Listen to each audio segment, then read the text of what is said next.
Momento do nosso debate, então um bom dia para o Lauri Vilar. Bom dia, Lauri. Bom dia, Ivan Santos. Bom dia a todos os nossos ouvintes, ligados sempre aqui no programa do Mazinho. É um grande prazer estar recebendo vocês mais uma vez para um grande debate. Lembrando sempre, Ivan, que a participação dos nossos ouvintes é fundamental.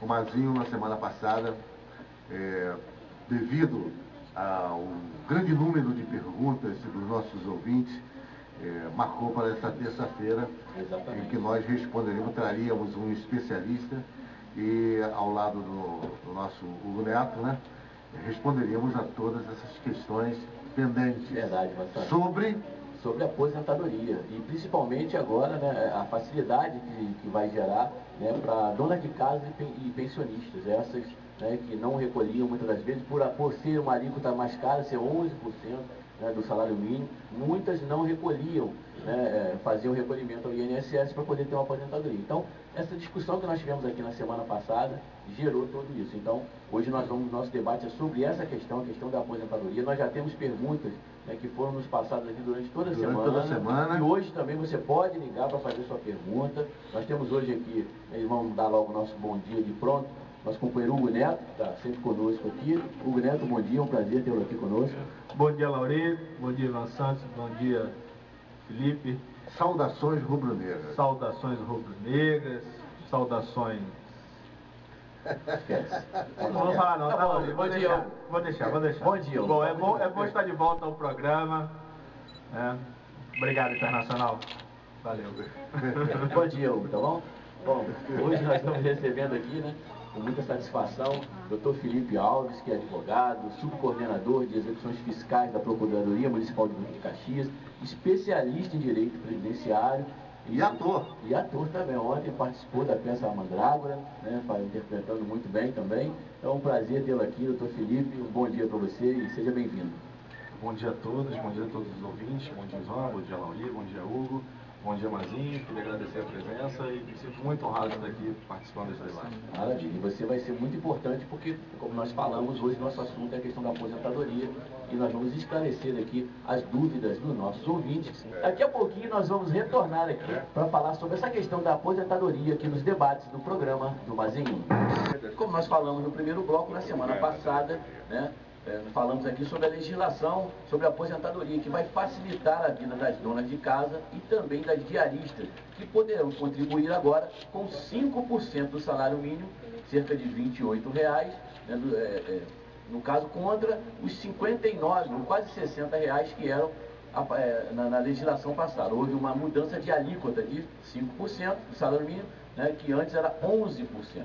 A partir da segunda quinzena de outubro, começará a vigorar aí a nova legislação, a nova alíquota. E é lógico, como é uma novidade, muitas dúvidas surgiram e o número de perguntas foi muito grande. Por isso, abrimos esse espaço aqui nos debates do programa do Mazinho, no dia de hoje, para tirarmos as dúvidas dos nossos ouvintes. Durante a semana tivemos muitas perguntas e hoje também o nosso telefone vai ficar à disposição para que vocês possam ligar para cá e fazer a sua pergunta. Lembrando que muitas perguntas foram filtradas, porque era a mesma pergunta, então citar alguns nomes é porque nós filtramos as perguntas.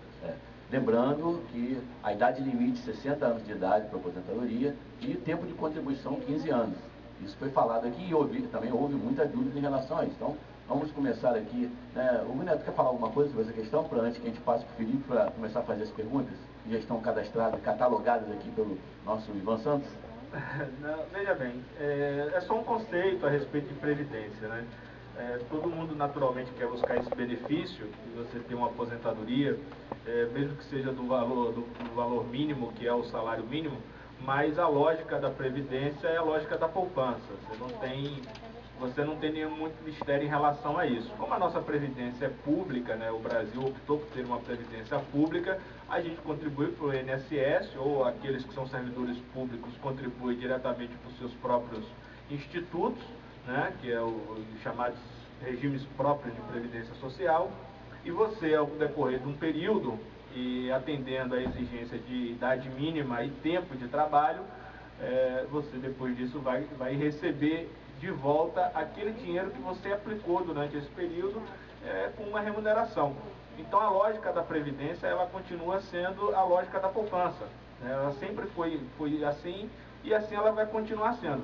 O que cabe ressaltar, e depois o Felipe pode colocar isso da melhor forma, com o conhecimento técnico que ele dispõe, é que o valor das aposentadorias, com o passar dos anos, eles infelizmente, devido ao grande número de brasileiros que vão se aposentar, porque todos nós estamos envelhecendo e a população tem envelhecido, o valor das aposentadorias será cada vez menor e as exigências para ter esse benefício serão cada vez maiores, infelizmente. Mas isso se dá na Previdência Pública e mais à frente a gente pode até comentar, porque existe a opção da Previdência Privada. Só para iniciar, era só esse conceito que eu gostaria de deixar aqui. Não, é evidente, é muito importante isso, lembrando que, lógico, é evidente, hoje, né, a expectativa de vida do cidadão aumentou muito, e isso também reflete muito na aposentadoria. Então nós sabemos muito bem que essa questão é uma questão importante, muitos ouvintes têm muitas dúvidas em relação a isso. Então, Felipe, mais uma vez, nosso bom dia a você, é um prazer tê-lo aqui. Vamos começar aqui agora com a sabatina das perguntas do nosso ouvinte, tá bom? Doutor Felipe, Luísa Teodoro da Penha, lá da Vila Maria Helena, nosso ouvinte, diz o seguinte, que é dona de casa e quer saber o que deve fazer para se aposentar e quanto tempo ela tem que contribuir para poder fazer jus a esse direito. Então, bom dia, Luísa, Luzia Teodora da Penha. Então, como o Lauri já falou anteriormente, com o advento da nova medida provisória da Dilma Rousseff, a presidente atual, a medida provisória 259, a alíquota das donas de casa foi reduzida, que antes era de 11% do salário mínimo e agora caiu para 5%, sendo um facilitador para todo mundo. Luzia, o que acontece agora é que sua redução, sua contribuição, caso você queira se aposentar, essa medida provisória, ela começou a vigorar, teve sua vigência iniciando em setembro. Só que em outubro que a Previdência, que o INSS, conseguiu atualizar o seu sistema e a partir de então, a partir do dia 15 de outubro, que já vai ser possível para todo mundo. Então, Luzia, a sua contribuição agora, você precisa comparecer ao INSS, solicitar a guia de recolhimento para donas de casa, só que tem alguns requisitos, por exemplo, tem o requisito básico da sua renda familiar ser inferior a 2 salários mínimos, porque essa nova alíquota de 5% só atinge as pessoas que têm 2 salários mínimos como máximo de renda familiar. Acima disso, você cai ou na taxa de 11% do salário mínimo, ou se quiser superar, 20% sobre o valor do salário que a pessoa receber ou venha a receber. Doutor Felipe, esse atestado máximo de 2 salários mínimos, onde a pessoa consegue esse atestado? Porque tem Na verdade, ela precisa juntar documentos para isso. Ela precisa juntar a renda do marido, a renda dos filhos. Na verdade, essa renda é contribuída por diversas formas. Todos os filhos de maiores de 21 anos têm que apresentar carteira de trabalho, sendo a cópia delas, assim como o marido e todas as pessoas que convivam no cunho familiar. Coisa não é tão fácil. Não é tão fácil como a gente está pensando. Bom, vamos lá. Doutor Felipe, a Samara Pereira dos Santos, lá do bairro de Itatiaia, diz que é pensionista e quer saber se pode pagar a Previdência e também se aposentar. Então, Samara, muito bom dia. Um abraço para todos da Itatiaia. Então, Samara, é possível sim. O STJ, o Superior Tribunal de Justiça do Rio de Janeiro, já vem contribuindo há muito tempo nesse entendimento de que é possível acumular a pensão com morte com a aposentadoria. Porque esses benefícios não se acumulam, eles podem ser juntos sem problema nenhum. Então você pode sim requerer sua aposentadoria, mesmo recebendo a pensão por morte. Muito bom. Vamos lá, doutor Felipe. Sérgio Pinto Cárias, lá do Sarapuí. Ele pergunta se tem direito à aposentadoria proporcional. Ele tem 55 anos e 33 anos de contribuição. Um abraço, Sérgio, muito obrigado pela participação, um abraço para o Sarapuí. Então, Sérgio, a legislação previdenciária tem alguns requisitos. Para os homens, a aposentadoria proporcional, ela só pode ser solicitada quando você tem 53 anos e 30% de contribuição. E você tem que ter 40% sobre o tempo que faria quando você faria 16 anos de contribuição. Para as mulheres já é diferente. São 49 anos e 30 anos de contribuição. 25 anos de contribuição, desculpa. Então ele pode tranquilamente... À vontade, tá? A respeito dessa pergunta aqui, Felipe, a gente costuma, para dar uma resposta assim mais simples, eu tinha que fazer isso constantemente, tem aquele cálculo de que a aposentadoria para o homem, ele pode ser dada quando a soma da sua idade e a soma do tempo de trabalho dele, ou melhor, o tempo de contribuição dele é de 90. Então, no caso, por exemplo, do Sérgio, aqui ele tem 55 anos e 33 de contribuição, a soma dá 88. Quer dizer, ainda Ele não atingiu 90, o índice 90, ou seja, ele não tem. A soma da idade dele com o tempo de contribuição ainda não é 90, portanto, ele não poderia requerer a aposentadoria, mesmo que fosse proporcional. Mesmo que fosse proporcional. Agora, cabe saber, e aí você depois complementar, e eu diria o seguinte: a aposentadoria proporcional, ela é um malefício para a pessoa que pede, porque ela vai perder muito dinheiro. Se ela puder fazer um cálculo de expectativa de valor que ela vai receber, com o valor que ela receberia agora se aposentasse pela proporcionalidade, a perda é muito grande. Exatamente. E irreparável, né?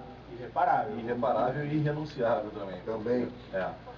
Essa contribuição proporcional, muita gente tem interesse, é desesperado, quero me aposentar, mas acaba que geralmente, raramente, na verdade, a não ser que você precise muito daquela aposentadoria naquele momento, você esteja desesperado, é vantajoso, porque você recebe proporcional e é abatido do tempo que ainda restaria para você se aposentar recebendo integralmente. Então, geralmente, não é aconselhável você solicitar essa proporcional, sabendo que daqui a pouco, 2, 3 anos, fria, doutor. É furado. Você perde dinheiro, lógico, evidente. A contribuição está jogando fora, toda a contribuição que você deu, principalmente quando falta pouco tempo. É muito melhor você esperar para completar do que você pedir proporcional, porque você vai ter prejuízo grande. E a maioria das vezes, Lauri, as pessoas que pedem a aposentadoria proporcional, ela está pensando em ter uma renda fixa, mas continuar na atividade. Ou seja, ela ainda tem energia, tem condições de poder trabalhar. Então ela imagina, o raciocínio dela é mais ou menos esse: olha, eu vou me aposentar proporcional, passo a ter uma renda fixa, mas vou continuar no mercado de trabalho. Então, na verdade, não é um bom caminho, como você falou. Melhor esperar. Vamos lá, próxima pergunta para o doutor Felipe. José Aguinaldo Mendonça, lá do bairro Itatiaia. Quem já paga o INSS antigo, tem que continuar pagando o mesmo valor? O que fazer? Pois pago o meu e o da minha esposa. Pois então, José Aguinaldo, vale salientar mais uma vez que essa nova alíquota inerente da medida provisória é somente para as donas de casa, não foi alterada a alíquota ainda dos outros trabalhadores, dos outros segurados normalmente. Então, para a sua esposa, se você atingir os 2 salários mínimos de renda familiar, ela pode já solicitar, a partir do dia 15 de outubro, a nova guia de recolhimento, solicitando a alteração do valor para a nova alíquota. Não precisa necessariamente você pagar o valor antigo, já que essa medida provisória veio justamente para beneficiar todo mundo, inclusive os que já estão pagando antigamente. Agora, deixando claro que tem que ter, o teto é 2 salários mínimos de rendimento familiar. Tem que deixar isso claro, porque muitas das vezes as pessoas têm, entendeu? Ele, por exemplo, ele deve pagar em cima dos 11% dele e dela. Ela deve ser dona de casa. No caso dela, se ele tiver essa remuneração de 2 salários, ele reduz ela também ou só ela, só a esposa? Não entendi, desculpa. Bom, vamos lá, a pergunta que eu entendi. Ele paga por ele e pela esposa. Ele paga por ele e por ela. Vamos lá, aí eles têm um teto de 2 salários mínimos de rendimento. Os dois reduzem a 5% ou só ela que é dona de casa? Só o dela, porque é só para a mulher. Então, veja bem, essa lei não diz respeito a respeito dos homens. É específica dona de casa e diarista, porque normalmente a diarista que ela trabalha, né, fazendo a limpeza, né, de casas, residências, por dias, essa também tem direito a isso. É bom esclarecer isso, que isso é só para mulheres. Exatamente. Olha só, então isso é muito importante. Muitas pessoas têm dúvida em relação a isso. E onde é que entra o Bolsa Família nessa história? Sim, esse cadastro, houve inclusive esse questionamento. Esse cadastro tem que ser feito também na prefeitura. Tem que ser feito no Cadastro Único, que é um programa do governo federal, tem que ser feito obrigatoriamente, é um requisito para obrigatório. Então isso é um requisito, porque não tem jeito, você tem que se cadastrar no município, no teu município de origem, né? Na verdade você tem que procurar o órgão, normalmente é a Secretaria de Assistência Social, né, dos municípios que devem fazer esse trabalho de cadastramento. É o mesmo esquema do Bolsa, mesmo sistema do Bolsa Família. A lógica é muito parecida. O cadastro, é diferente. Inclusive, é o mesmo do Bolsa Família, mas o cadastro é do governo federal. Correto. O que acontece, Lauri, é assim, a lógica desse sistema, e aí vai um alerta para todo mundo que ficou de olho, porque não pegou a informação. Por exemplo, algumas pessoas estão sabendo agora que tem um limite dos 2 salários mínimos. E as pessoas falam assim, eu vou comprovar, enfim, na minha carteira de trabalho, só tem um salário mínimo e eu ganho. Bom, tomem cuidado, porque hoje você não tem mais a Receita Federal que fazia o recolhimento dos impostos das empresas. Você não tem mais a Receita previdenciária que fazia o recolhimento das contribuições através do INSS. Agora é tudo uma receita só, é a Receita Federal do Brasil. Então você tome muito cuidado na hora de apresentar essa sua renda, porque o sistema agora está interligado.